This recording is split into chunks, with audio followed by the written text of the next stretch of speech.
Hello everyone, welcome back. So today we're going to be talking about AR-9s. We're going to be talking about some of the differences between your AR-9 and your mil-spec AR-15s. So even though this looks like an AR-15, it's not. First of all, it shoots 9mm, and there's no mil-spec AR-9. So different companies have their own patterns. Okay, so you cannot mix and match the uppers and lowers from different companies that sell AR-9s. Now, sometimes you might find two companies that are using the same pattern, and that's going to work. But as a general rule, assume that whatever you buy from one company is not going to work on the other company. Okay, so I like working with these Palmettos. They've done great for me. These are excellent training guns. Training people on 9mm is a lot cheaper than training them on 5.56. And what I will usually do is I'll do like 90% of the rifle training on an AR-9, and then for that last 10% I'll use an actual AR-15. Now the magazines, right, like this one over here takes Glock mags, okay, which is a great convenience for me. Now, and what I was saying is that different companies will make AR-9s that work with different magazines, right? So some have proprietary, some might have, I don't know, maybe Beretta mags or something. But I like AR-9s that use Glock magazines, and the reason is because the pistols that I generally train people on are Glocks, Glock 17, Glock 19. The reason why I use Glocks, okay, is because my 3 criteria for a gun is that it's gotta be reliable, I gotta have access to parts when the gun breaks, and I have to have knowledge to fix the guns when it breaks. So prior to 2020, I was training people on a whole bunch of different guns, and then what happened is I just got so busy in 2020, right, training people, right, I was sometimes going through 4,000 rounds a month, okay.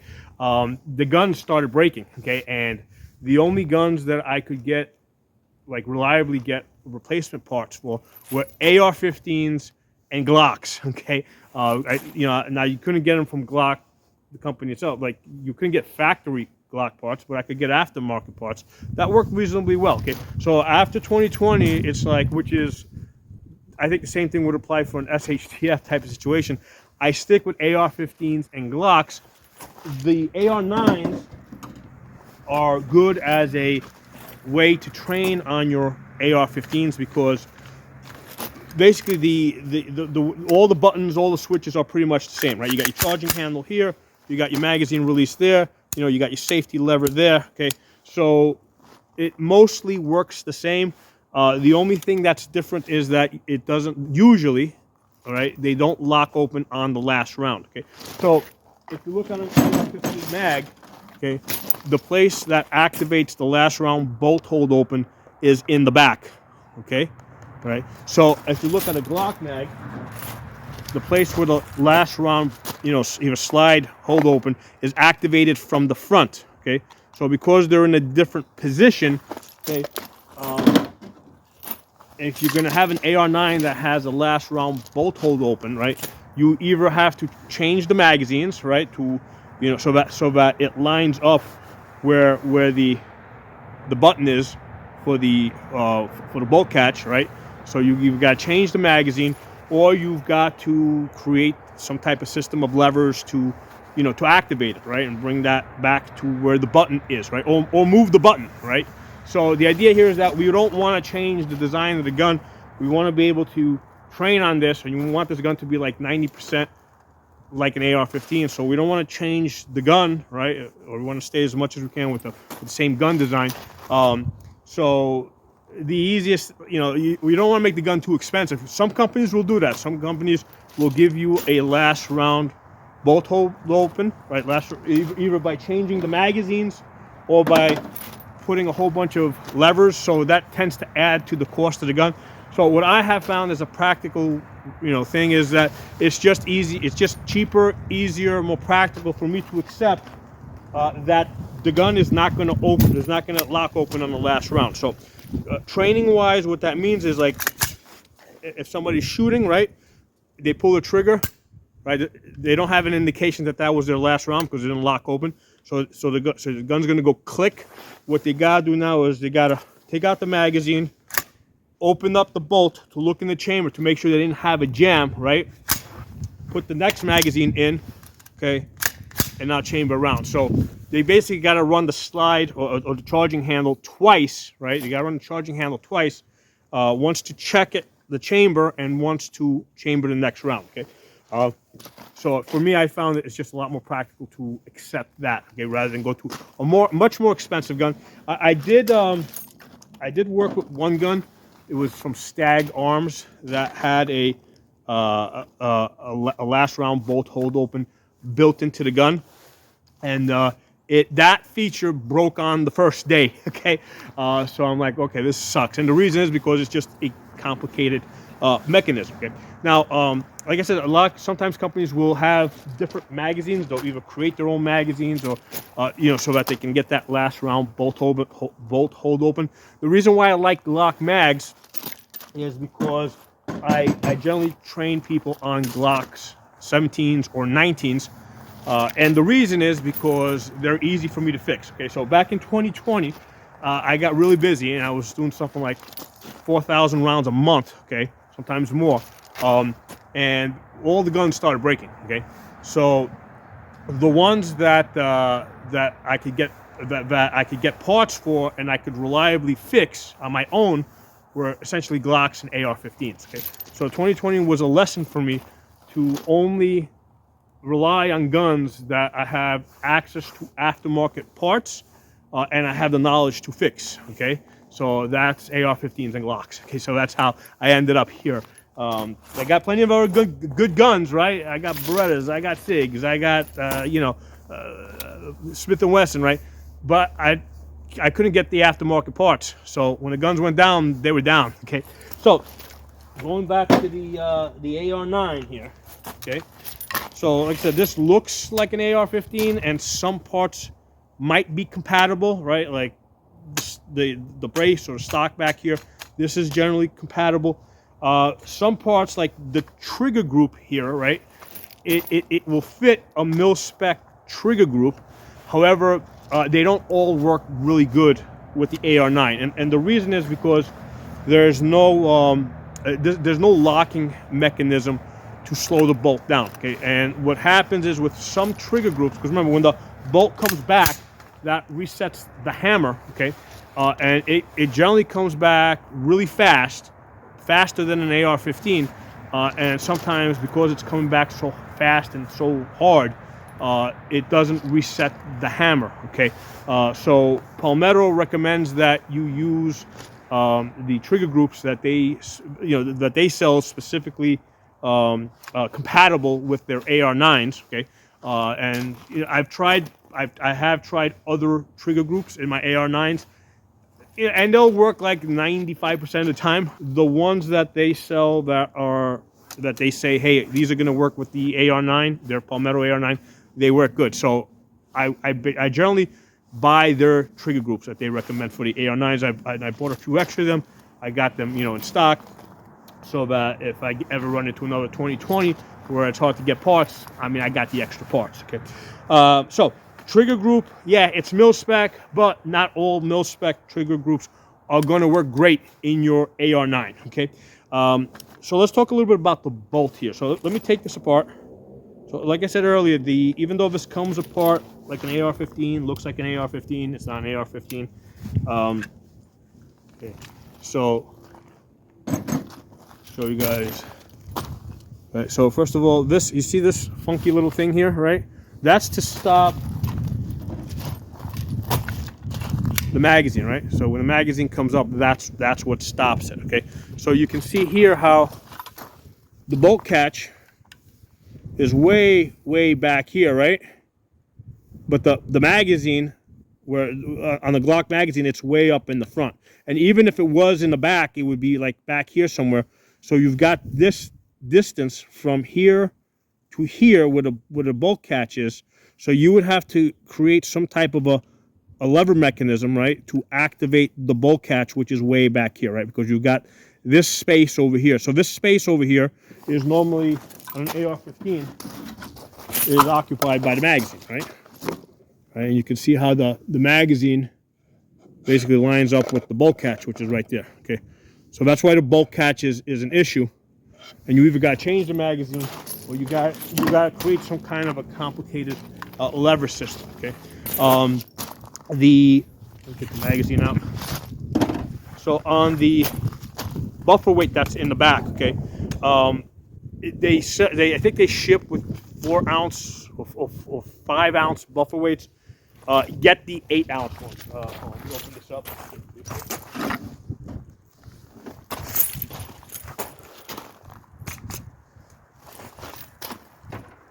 So remember, there's no. I'm gonna show you guys the bolt in a minute, but there's no locking mechanism. So the only thing that slows down that bolt is this heavy 8 ounce buffer weight. Okay. So that's what you need to slow it down. Close this. Okay. So before I switched over all my AR-9s to 8 ounce buffer weights, I had issues with the hammer pin, right? That pin that goes right there, that would break, right? The bolt would just slam back and it would just like hit the hammer so hard, and then it would send a whatever. Basically, it would end up breaking the hammer pin. Okay, so I was going through hammer pins really fast.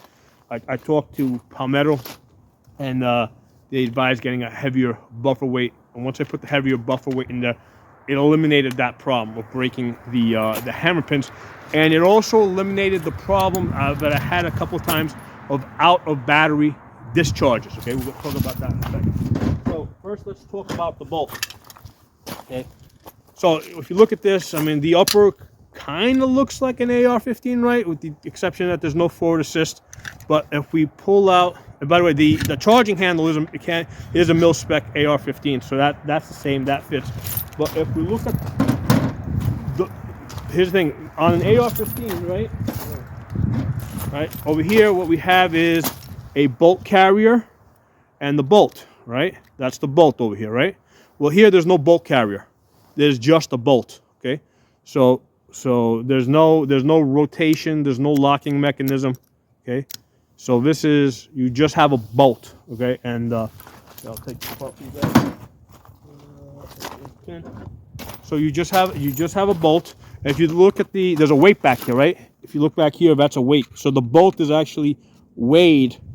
Right, you can see here it's actually weighed for extra weight to slow down that the bolt from coming back. And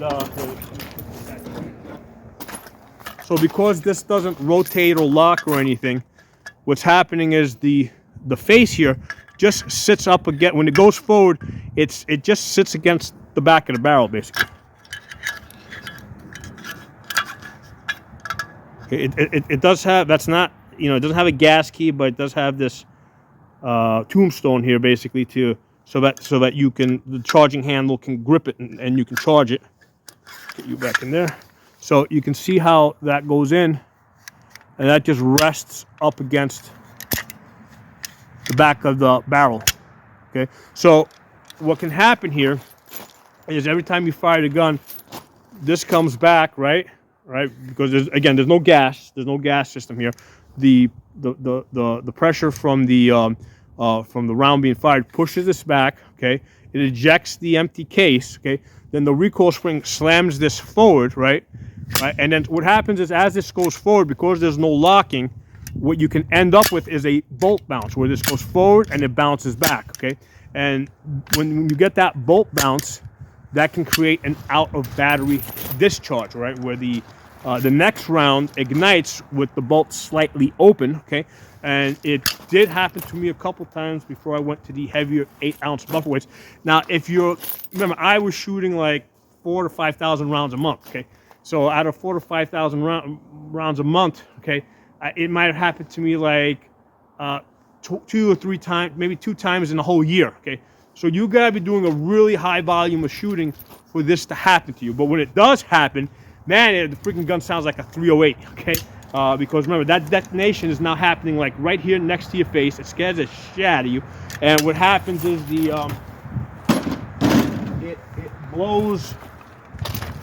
it blows the magazine out the bottom, right? Because that's where that that's where all that pressure is going to come out. That's the weakest point, the plastic magazine. So that's going to blow the magazine out the bottom. It's going to destroy the magazine. Usually the follower is like blown out. So it's not a big deal. It's happened to me probably at least 4 or 5 times over the course of like 2 years. It took me about a year before I realized. I found out that I needed, not even a year, it probably took me about 8 months before I found out that I needed a heavier buffer weight. Okay, since I've did that, and it's going back all the way back to 2020, I've never had a problem with out of battery discharge. So that is the solution. Just get an 8-ounce buffer weight. Okay, so let's go back to the bolt. Okay, so like I said, with this, you gotta be careful that you don't. You need that extra heavy buffer weight so that you don't get these out of battery discharges. It's out of battery detonation. Okay, I keep saying discharge. It's out of battery detonation. That's the correct term. Hey, everyone, I want to cut in here for a second and show you guys the firing pin on the AR-9 bolt. Okay. So like I said, the whole thing is a bolt. There is no bolt carrier. So you got the cotter pin over here.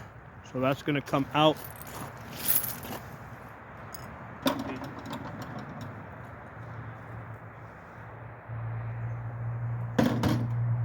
And the firing pin is different, right, than an AR-15, right? And it also has a spring, right? So you got that spring there. And it's got a different head, right?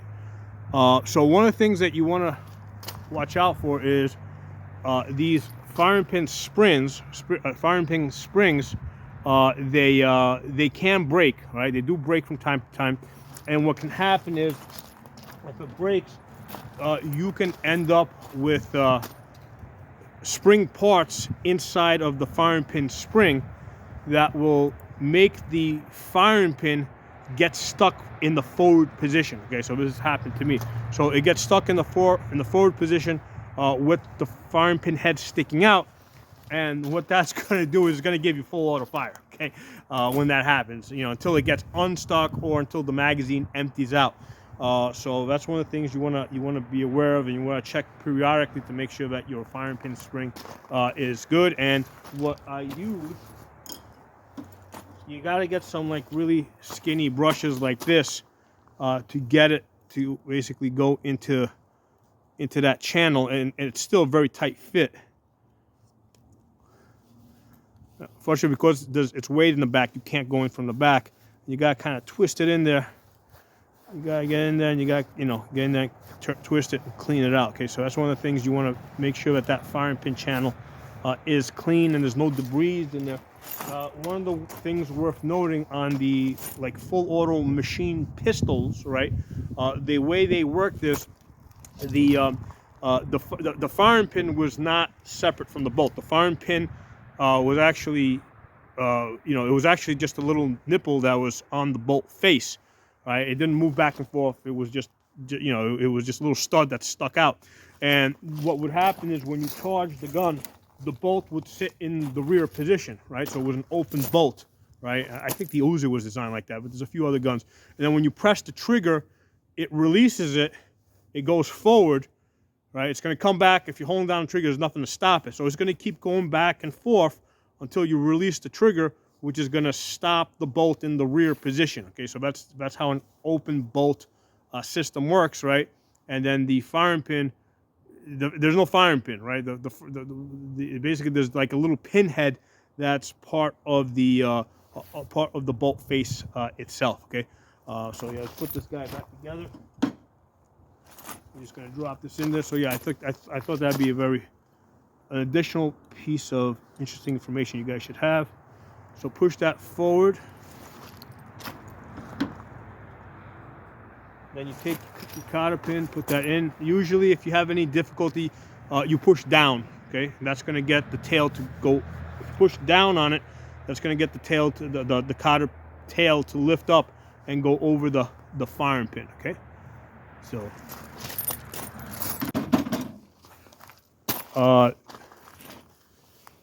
if you look over here, the extractor is a vulnerable area, right? Because again, this is there's 9mm ARs are very violent. So I do tend to go through extractors pretty frequently. Okay, again, with very high round counts. The extractor pin, right, the thing that holds the extractor in place, will also break. It took me a while to figure out what the right size roll pin is. Let me go look that up for you guys, and because that's important to know. Hold on, I'll be right back. Okay, the extractor roll pin. I wrote it here so I don't have to. I never lose it again because it took me a while to figure this out. It's a 9mm extractor pin. It's 3/32 by 5/8. Okay, 3/32 by 5/8. That's the length on it. Okay, and if you're getting this in metric, it's 0.250 by 0.875. Okay, so I got the metric there too for you too. 0.250 by 0.875. Okay, 3/32 by 5/8. I think I found like a whole pack or something on eBay that I bought. But yeah, for a while it was like I was having a hard time trying to find the right size of these roll pins that hold the extractor in place. Now, interesting thing here is that the if you break your extractor, okay, the gun will still shoot. Let me put this back together. With an AR-15, if you break your extractor, what's going to happen is that case is going to stay in the chamber. Okay, that's not the case. That's not the case with the AR-9, because remember, this is a direct blowback. Okay, it's a direct blowback. So when you fire the gun, the pressure is shoving that case back and moving the bolt back. Okay, so the case is actually pushing the bolt back. Okay, so the AR-9, being direct blowback, does not need an extractor to get it out. However, if your extractor breaks, it is a safety issue, because what's going to happen is you're firing the gun, right? Okay, and what you're going to do is you drop your magazine, and what happens if you go like this, right? And you don't look in there, because right now you can go like this. If the extractor is broken and if you got a round sitting in there, it's not going to pull it out. So that's why, especially with AR-9s, I always like visually check the chamber. If your extractor is broken and you need to get the case out, you have to point the gun up, and then it'll fall out. Okay, I know this from experience. It's happened to me a whole bunch of times. And the way, basically, the way I found out about this is probably the first, or second, or third time when this happened to me. Right? What I did is, okay, took the magazine out. Magazine's empty. Went like this. Okay, great. There's nothing in there. And as part of my check, what I'll do is after I check the chamber, I'll point the gun in the safe direction. I'll pull the trigger, and the gun went bang. Okay, and that's how I found out about this problem. Okay. So, that's why you follow your safety rules. Guns always point in the safe direction. So now what I'll do is when I want to check the AR-9, I'll open it up and I'll look in the chamber to make sure that the gun's not loaded. And then I'll point it down towards the ground, and I'll pull the trigger. And part of the reason why I pull the trigger is it's an extra verification that there's nothing in the chamber, and also it allows somebody that's like 20 feet away from me to see, because they're not looking in the chamber the way I'm looking in the chamber, but they can hear me, they can hear that click, and they know that the gun's not loaded. Okay, so that's why I'll check the chamber, and I'll point the gun in a safe direction and pull the trigger so that everybody can hear the click. Everybody knows the gun's not loaded. Okay, so I think that those are all the important things I want to share with you guys. One of the things I always do is I have found putting the ambidextrous safety on is very convenient. What I do is I kind of I got the aerial precision ones, and what I do is I shave them down a little bit over here. I use the grinder. You can actually buy these pre-made like that, and they charge like $100. So I get the $30 ones. I'll put this in a vise. I'll put the safety switch in the vise. I'll grind it down, and this way you can have your finger straight here, and you can rotate this, and it's not hitting your finger. Okay, and then if I get a lefty, it's still enough meat there for the lefty to work that safety lever. Okay, so now the other thing with the AR-9s, I really like using the Holosun 510Cs, especially for training beginners, they got that big window, especially for training women. Because women will do like all sorts of weird stuff sometimes. Because remember, most guys, you know, from the time that they're kids, like when people are operating guns in a movie or something, right? They're paying attention, okay? Women don't pay attention to these things, or most women, okay? They don't pay. So if you give a woman a gun for the first time, despite the fact that they may have seen them in movies, you know what a lot of women will do? That's what they'll do. I'm not bullshitting you guys. That's what a lot of women will do that, okay? So using the big window optics, it is really easy for me. Like, I'll get them. First of all, I always want to have an adjustable stock, because with most women, and also a fairly short barrel, right? Because if you give them like a long 16-inch, it tends to be front heavy, right? And then what I'll do is I'll also shorten the stock a little bit to bring it, or the brace, whatever it is, to bring it closer to the body so it's less front heavy. And then I'll tell them to touch their face to the gun, right? And now, even if they're a little further out like this, with the big window, right, they can see the circle, and that's a starting point, because once they see the circle, I'm like, okay, don't lose that circle, right? Because I'll have a circle dot on this big window. I'll say, don't lose that circle, okay? So I want you to do is just move this under your eye, okay? If they don't see that circle, what's going to happen is, if I start adjusting them, then their head will go somewhere else. So it's really convenient for training beginners to have a big window optic, so that they get on it, even if they're in some weird position like this. Like, even in this weird position, I can see that circle, and I can tell somebody, okay, don't lose eye contact with that circle. Just slowly move the gun towards the center of your body.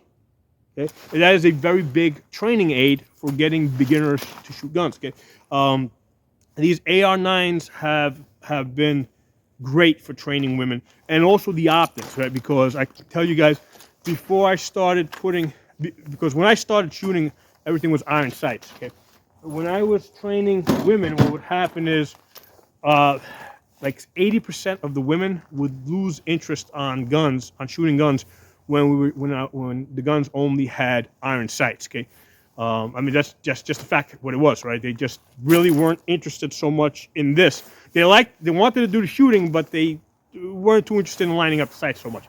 That's just something that, you know, it was just too much work for them. You know, like after a little while, like, you know what, I'll just go over there and talk to my girlfriend or something, right? They would be like that. But once I put red dots, specifically circle dots on rifles, all of a sudden they would get on the gun, right? And they would be like this. This would be the expression. Again, ooh, I see it, I see it, I see it. That is a big difference. Okay, so once they saw that big circle dot, and I got them hitting, and they started shooting, hearing the ping, ping, ping on the steel targets, right? Now all of a sudden I got them hooked. Now all of a sudden I've got them hooked into the gun culture. Okay, so that's the starting point, right? Big red dot, okay, big circle dot, so that they can see, get on target, start hitting the target, start hearing the ping, ping, ping, ping, ping. Because now they're hooked into the gun culture, and then once they get good with that, and it's not gonna, you know, basically, like, it doesn't take much. It doesn't take much for anybody to be able to hit targets with a rifle, okay, with a big circle dot on it.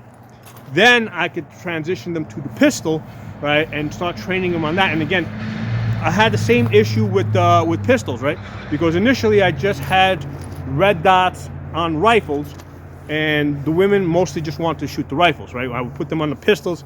You know what? They would try it. They're like, nah, I want to go back to the rifle, okay? So I had the same issue where maybe only 20% of the women were really interested in shooting pistols. They mostly wanted to shoot the rifles with the red dots, okay? But then when I started putting red dots on pistols, right? Specifically the ACSS, right? That has the big outer circle so that it guides into the center. Like, all of a sudden, women were interested in shooting pistols too. Okay, so it makes a big difference. Red dots on rifles, red dots on pistols. Like, all of a sudden, whereas before it's like I was like only 20% of the women were, you know, were interested to continue training with the pistols. Now all of a sudden I put a red dot on the pistol, and it's like I got 80 to 90%, 90+% of women are now interested in shooting pistols. So it's like 100% guaranteed. You know, I've got 15 years of doing this, right? I've seen it from when it was just iron sights to when it was just red dots on rifles to when it's red dots on both pistols and rifles. big difference with beginners, new shooters, women, right? And in order for us to grow the gun culture, we have to continually bring in new people, right? Because if we're not recruiting them to our side, right, if we're not recruiting them into the gun culture side, the anti-gunners are recruiting them, okay? So they're gonna go on one side or the other, okay? So we gotta get them on our side, and that's the reason why I became a gun instructor, so I can basically grow the gun culture, okay? So I want to share that with you guys on how these AR-9s work. These are great training guns. They're definitely not as accurate as AR-15s, right? They definitely don't have the distance. However, they are good training guns, right? And it also makes for cheap training, right? Because the 9mm is typically cheaper than the 5.56. Okay, so it's like I used to tell people that, like, when I had beginners, they would ask me what's like the first gun I should get, and I used to say, "Oh, get an AR-15." They would say, "Well, how about this AR-9 that you're training me on?" I'm like, "No, the AR-15 is a better gun." You know, I kind of changed my tune with that, because now I'm like, you know what? You like the AR-9, it's cheaper for you, you're going to train more with it. Get the AR-9, right? Fall in love with the guns, and then down the road we'll get an AR-15. Down the road we'll get a pistol too, right? So the AR-9s have become excellent training tools for growing the gun culture. So drop some comments. I'll talk to you all soon.